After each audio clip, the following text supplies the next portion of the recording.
how the fuck is the rest of the department? Right. So go ahead and state for the record what's going on with your situation. You are being recorded. Do you consent to this call being recorded? Yes, it is. All right, go ahead and state what's going on with your case for the record. The county jail and the courthouse refused to give me a case summary as I've been getting in multiple requests for it, so I can see if my motions are filed and also that my subpoenas are filed. I sent motions to the court, and the court stated that they don't receive them. I subpoenaed records of Michael Davis, and my subpoenas were sent back, now filed by the clerk of court, with a letter from the Peoria Police Department dated February 22nd of 2024, filed February 28th, 2024 at the courthouse, and is brought to the county jail, not mailed, not sealed, almost 2 weeks later, March 5th, 2024. The state's attorney, Dave Gast, lied on the transcript, October 12th, 2023, by stating that they already complied with giving the defendant the lead history of Mr. Davis, in which they supposed to give him the lead on his history of his record because the bench motion was granted. As for the defendant to lie in the court, he will be held in contempt of court, as the state is allowed to do whatever they feel like doing without penalty. They even redacted the police body cam so I couldn't have a fair trial. So it's clear that this was done deliberately and violated my due process. As this clearly is prosecutorial misconduct, as this directly hinders the defendant from successfully arguing his defense. As the defendant can prove police misconduct as well, as it will show that both the state witnesses described a different weapon. It also proves that the lead detective, Robert Allen, failed to do a full investigation. He knew on the crime scene that there was another firearm fired as well, but he never recovered another weapon nor a shell case. The family refused to go to the police station after they were able to clean the crime scene and get rid of weapons. Also, the police knew the family only gave a partial story, as they never spoke of any other weapon.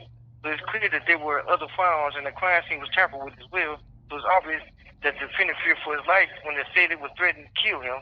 Charges of defendant cussing something back to the black T-shirt and a black handgun as the homicide occurred. Therefore, it was self-defense, and this could be proven if the police wouldn't allow the family to get rid of evidence. And see, this thing about it, bro, when the police was on the crime scene, they already knew there was other firearms being fired because they was looking at the tape from the neighbor, and they seen it with other firearms, but they allowed the family to get partial story because they never mentioned about no other firearms. And even the chief of police knew this. So why would you even charge me if you knowing dang well that I was shot up out the yard and y'all went to the grand jury and deliberately lied to the grand jury to even give me charged with first degree murder in the first place? A lot of this stuff don't even make sense to me. So when you say that, because when the hearing I came to, you filed a motion about this exact situation, so they wasn't able to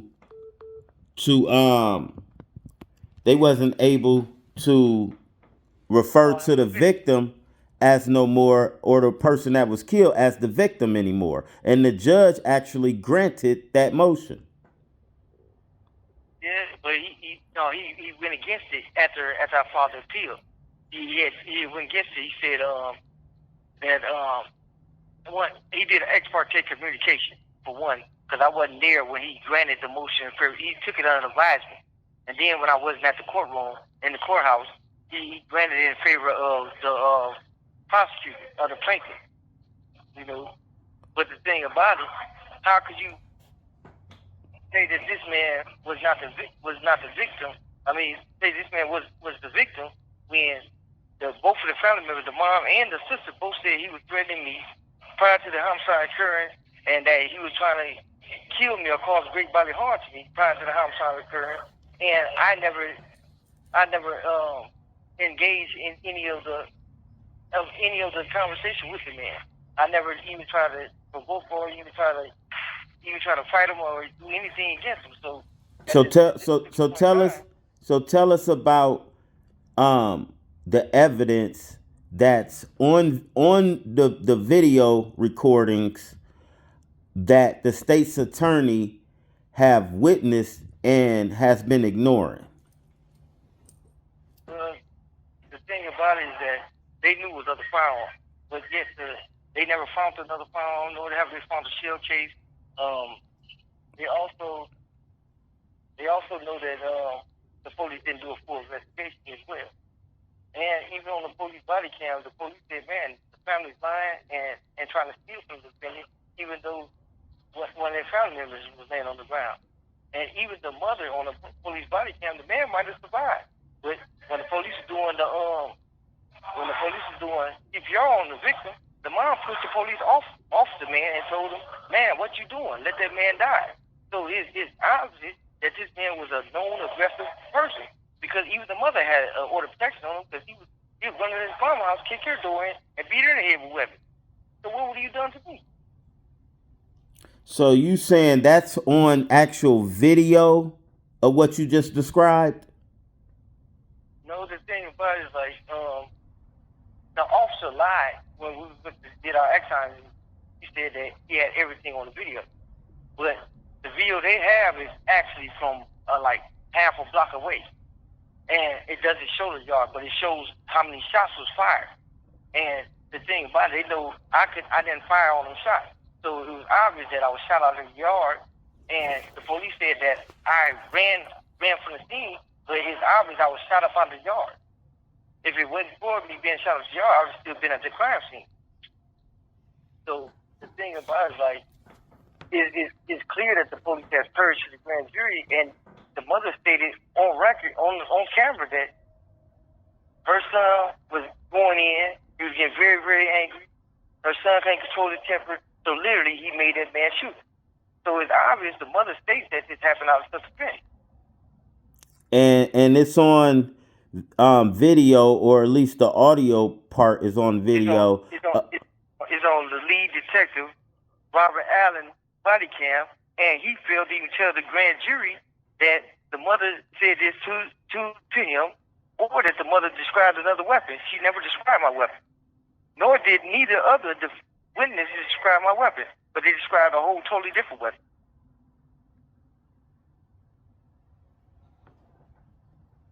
So what do you want the public to know about what's going on with your case, and how the Peoria State's Attorney's Office and Judge Vespa has been violating your constitutional rights?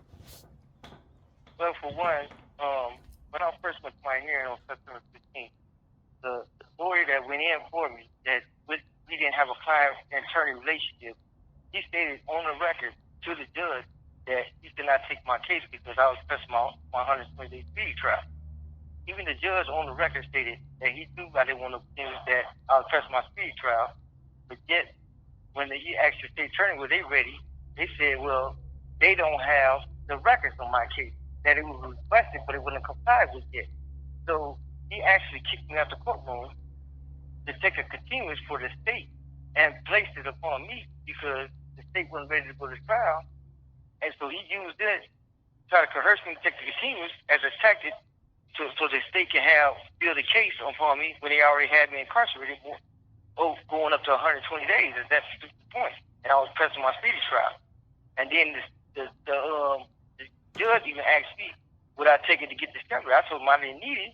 This was a self-defense case, and I'm ready to go to trial on September 26th. But he kicked me out the courtroom to the 205-day continuance. So it's obvious that they are ruling one way, and this has been the prejudice this whole time because I've been trying to get out of this courtroom and everything, and they said, and even the Judge Gorman, she had filed a motion for me to be reassigned my case, and the other judge overruled the chief judge and put me back in this courtroom. You mean Judge Gillifan? Yeah, and after Captain Gorman, which is the chief judge, she got me assigned to a different courtroom. He overruled the chief judge and put me back into his courtroom. Oh, okay, okay, I got you.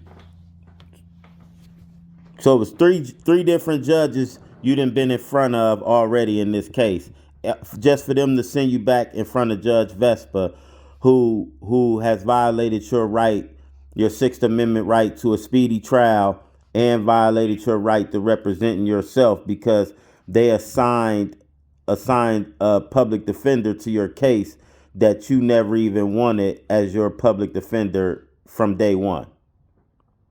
Right, and we didn't have a attorney-client relationship.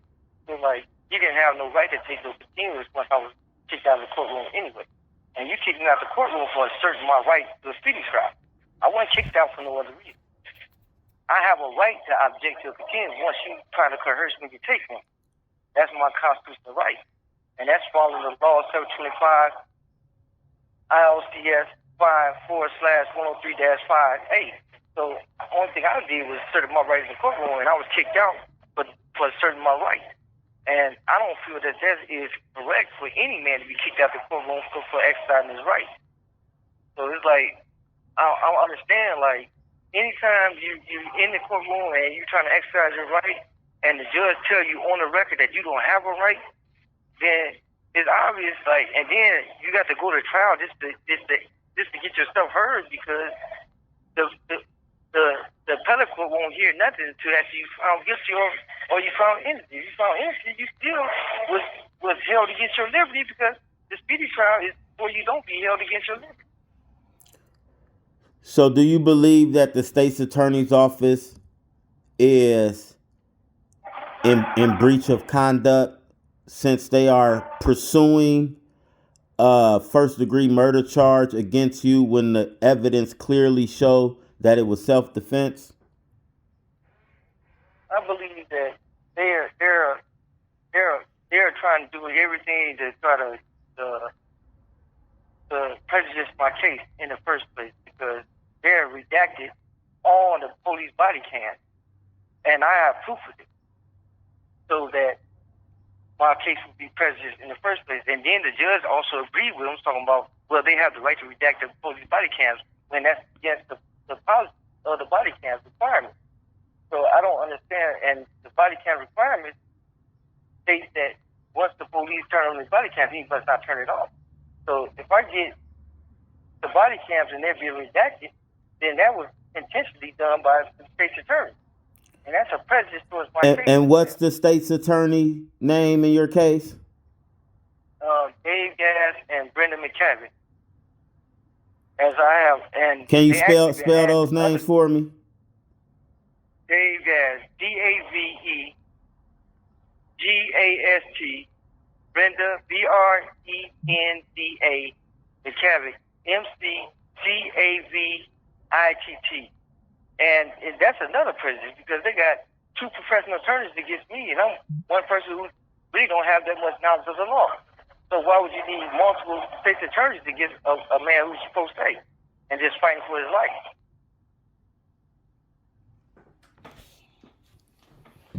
All right, well, I want to tell you, hold your head, man. Black people have the right to self-defense in this country, just like white people, just like every other race. So I want to tell you, keep fighting. We won't get this information out to the public, and we're going to try and get it. When is your trials? So if people want to show up and support, when is your trial? April 1st. April 1st. April 1st, 9 o'clock at courtroom 222. Cool, man. Blessings. It's now being recorded. All right. Just like I was telling them under the statute. Speak as loud as you can too, because they making the phone low. All right. Under that statute, under the unlawful possession of a firearm by felon, it states a class 2 or greater felony under the Illinois Controlled Substance Act. And the thing about it, she's lied on the record stating that, well, if it's a class 2 or greater, then it will automatically go to a class 2. But the statute does not say that. It says if it's a class 2 or greater, then the first one would be a class 3 felony under the Illinois Controlled Substance Act, and then the second one would go to a class 2. And then she tried to go to subsection A. And under subsection A, it goes to 430, which is prohibition of firearm by a felon. And that still states in that statute, it states still class 2 or greater under the Illinois Controlled Substance Act. So the statute does not apply to you. And I'm gonna tell you what she did was she lied, but then she tried to cover her lie by saying, even though that don't apply to the defendant. So why is you arguing it if it don't apply to the defendant? She said, she admitted that everything that she said in her argument did not apply to you. She admitted that. So why is you even arguing the facts that he stated? And then even though she argued it, you still came back and proved with the statute that you was right. And for the judge to not rule in your favor is another violation of your rights, because this is like what, the third time you done been to court for this? Right. For this same motion. And I'm telling you, the statute doesn't apply to you. Right. It's clear that the statute does not apply to you. It's clear. State under Article 24 what type of felonies is for unlawful possession of a firearm by a felon, and I do not fit that category. And then she was saying like it takes it to a class 3. That still isn't a class 2. Right. But the thing about it, to go to a class 3 under the sentencing statute, it says the first one committed would be a class 3. Then she said if you got a class 2 or greater felony, it will automatically go to class 2. That's a lie, because it said class 2 or greater felony, the first one would be a class 3. Then the second subsequent one would be a class 2. Right. So it's telling you, and clearly speaking in the statute, what it means. It's obvious. Right. So for me to go and misinterpret this statute and deliberately do it and intentionally do it, and the court allow it to be spoken that way, in that manner, and I even understand the statute. I'm not an attorney, so if y'all professional attorneys, y'all supposed to know the statute. And you a judge, you're supposed to know everything more than an attorney and more than us, because why? You were the one supposed to judge the situation. Right. And then the judge had the nerve to give he was in there practicing law again by trying to tell you what you should say to the jury at your trial. That gotta be illegal.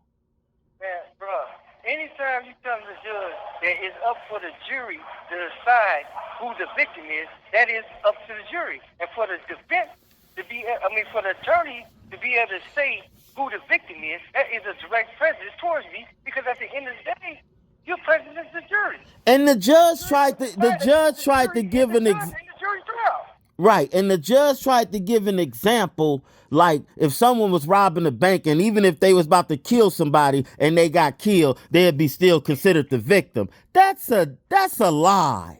That's a lie. That's a lie. He just said they will be considered the perpetrator. You're right. Just like I told him, if a police kill somebody, you get justifiable homicide. Would them people be the victim? No. They would be. They would not be the victim, because it was justifiable homicide. You cannot be committing a crime and then you say you're the victim. Right. The assailant can't never be the victim. If you are the aggressor, you can't be the victim. Right. Right. And the statute they used to even deny that part was unlawful, because it didn't apply to my case. Because it didn't talk about none of those people being the aggressor, and then they trying to apply themselves as the victim. You talk about a person that didn't commit a crime, yes, they will be a victim. But a person who's the aggressor, they can never turn to be the victim. Right. And then she gonna try to say, if he try to lessen his charge and say that it was self-defense, then we'll try and use some his background against him, or how, when he don't have nothing. I don't have no violence in my background here. Or they can use unchargeable